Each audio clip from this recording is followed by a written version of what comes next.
आगे बढ़ते हैं। सवर्णों के लिए शिक्षा और नौकरियों में 10% आरक्षण देने का फैसला कर नरेंद्र मोदी सरकार ने एक तीर से कई निशाने साधे हैं। जाहिर है कि आगामी लोकसभा चुनाव को देखते हुए सरकार का ये मास्टर स्ट्रोक साबित हो सकता है। ये फैसला, ये कदम, प्रधानमंत्री ने अपने इस कदम से अपने राजनीतिक विरोधियों को सकते में डाल दिया है। विरोधियों को ही नहीं, कैबिनेट के कई सहयोगियों के लिए भी ये आश्चर्य का विषय था। तो क्या ये मास्टर स्ट्रोक आज राज्यसभा में पारित हो पाएगा? लगभग सभी दलों ने बिल को समर्थन तो किया है, लेकिन हर दल ने साथ में लेकिन लगाया है। ये लेकिन क्या सरकार के लिए लेकिन बनेगा या फिर सरकार की नैया को पार लगाएगा?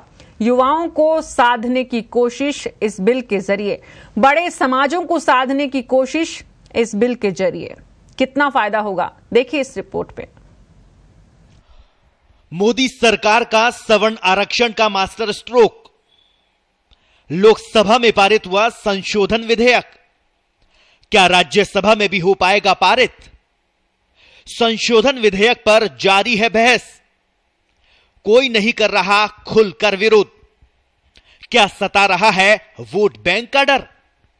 संसद के शीतकालीन सत्र में राफेल, राम मंदिर और कावेरी विवाद जैसे मुद्दों से घिरी मोदी सरकार ने सवर्ण आरक्षण का जो पासा फेंका है, उसने विरोधियों की भी बोलती बंद कर दी।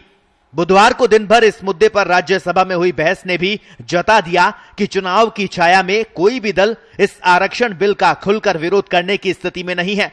लेकिन सदन की शुरुआत हो और हंगामा नहीं हो, यह संभव नहीं। बुधवार को भी राज्यसभा की कार्यवाही बढ़ाने के मुद्दे पर विपक्ष ने हंगामा किया। राज्यसभा में आरक्षण बिल पास कराना सरकार के लिए बड़ी चुनौती है। सभी 246 सदस्य वोटिंग में हिस्सा लेते हैं तो बिल पास होने के लिए 164 सदस्यों की जरूरत होगी। वोटिंग में कम से कम आधे सदस्यों यानी 123 का हिस्सा लेना जरूरी है। दोपहर 12 बजे तक राज्यसभा में हंगामे के बाद सामाजिक न्याय मंत्री थावरचंद गहलोत ने सवर्ण आरक्षण बिल को सदन में पेश किया। कांग्रेस के नेताओं ने इसका मकसद सत्ता पक्ष पर राजनीति करना बताया, लेकिन इसे वोट बैंक की मजबूरी ही कहेंगे कि कांग्रेस समेत प्रमुख विपक्षी दलों के नेता इस बिल का विरोध नहीं कर पाए। हालांकि हंगामा लगातार जारी रहा। आइए आपको बताते हैं राज्यसभा में बहस के दौरान विभिन्न पार्टियों के नेताओं ने बिल को लेकर पक्ष और विपक्ष में क्या कुछ कहा। ये संशोधन होने के बाद भारत सरकार को और राज्य की सरकारों को आर्थिक आधार पर कमजोर वर्ग के लोगों को शैक्षणिक संस्थाओं में 10% आरक्षण और सरकारी सेवाओं में 10% आरक्षण देने के प्रावधान करने के अधिकार होंगे। आज के इस संशोधन के पहले भारत के संविधान में इस प्रकार का कोई प्रावधान नहीं होने के कारण अभी तक इन वर्ग के लोगों को लाभ नहीं मिल पाता था और लंबे समय से ये मांग की जा रही थी। नरेंद्र मोदी जी के नेतृत्व में भारत सरकार ने ये ऐतिहासिक निर्णय लिया है। मध्य रात्रि की डकैती है सर, ओबीसी की हिस्सेदारी पर चुप हुई है, शेड्यूल कास्ट की आबादी के हिसाब से चुप हुई है। आप पॉइंट ऑफ ऑर्डर बताएं, पॉइंट ऑफ ऑर्डर कहा सर, प्लीज। आप बेसिक स्ट्रक्चर के साथ छेड़छाड़ हो रही है सर। संविधान सभा बनाने under which rule please quote 38A yes whereby mister parliamentary affairs minister made sweeping statements which are incriminatory in nature. Only because they lost the elections, something they have to show the faces to the outside. Last time they also Congress did our AP reorganizations bill. People are thinking that one. Same this government also for election benefit they are doing. We are putting a 24% GST on hotels in this country, and tourism is moving away from India to Sri Lanka, to Thailand, to other countries in the east. जब मैं इसकी चर्चा करूं तो वो relevant है और जब विपक्ष उसकी आलोचना करे तो वो रेलेवेंट है। ये कहां का कानून है? हमें तो नहीं बोल रहे थे। इसका समर्थन करें। कपिल सिब्बल जी ने 3 बातें कही। एक, उन्होंने कहा इनकम के लिए, तो जो इनकम है वो शेड्यूल कास्ट, शेड्यूल ट्राइब के लिए कोई इनकम की सीमा नहीं है। इसलिए 5,000, 10,000, 15,000 की जो बात उन्होंने कहा वो क्या कहते हैं कि गलत है। But more jobs are being lost than created. both in the public sector and in the private sector.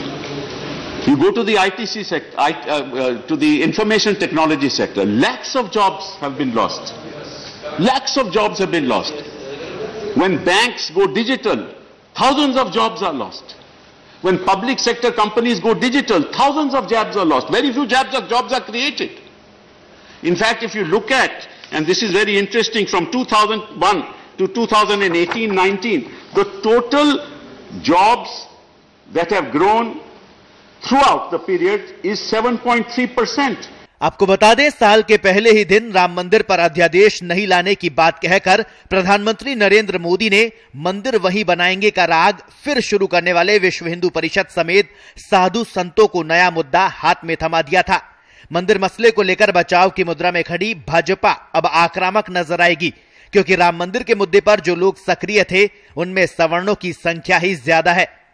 केंद्र में नरेंद्र मोदी सरकार ने सवर्ण आरक्षण का दांव यूं ही नहीं खेला। अनुसूचित जाति जनजाति के मुद्दे पर सुप्रीम कोर्ट का फैसला बदलने से सवर्णों में उपजी नाराजगी को भाजपा आसानी से भूलने वाली नहीं है। राजस्थान, मध्य प्रदेश और छत्तीसगढ़ के चुनावी नतीजों ने इस नाराजगी का उभार दिखा दिया था। संसद का शीतकालीन सत्र 11 दिसंबर 2018 से शुरू हुआ था। संसद के दोनों सदन यानी लोकसभा और राज्यसभा दोनों में ही प्रतिपक्ष इस बार हावी नजर आया। दोनों सदनों में राफेल का मुद्दा छाया रहा। फिर भी सरकार ने लोकसभा से 3 तलाक, सवर्ण आरक्षण और नागरिकता संशोधन विधेयक समेत कुल 12 विधेयक पारित करा लिए। ये बात और है कि हंगामे के बीच सिर्फ 46 घंटे ही लोकसभा में कामकाज हुआ।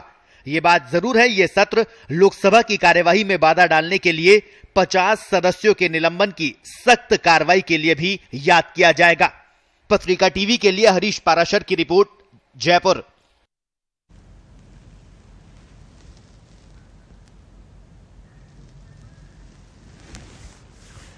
तो बहुत बड़ी चर्चाएं हो रही हैं। कुछ लोग बोल रहे हैं कि सुप्रीम कोर्ट से ज्यादा कहीं नहीं पहुंच पाएगा ये बिल अगर राज्यसभा में पास हो भी जाता है। जिनको फायदा पहुंचाने की बात हो रही है उनको अगले 800 साल भी फायदा नहीं होगा, ये आनंद शर्मा कांग्रेस के बोल रहे हैं। अलग अलग तरह की प्रतिक्रियाएं, लेकिन एक बात साफ है कि खुलकर कोई भी दल इस बिल के विरोध में उस तरह से नहीं बोल पा रहा है। आखिर क्या वजह है इसकी? और जितनी सीक्रेसी के साथ जिस तरह से एकदम तैयारी पूरी, लेकिन किसी को कानों कान खबर नहीं।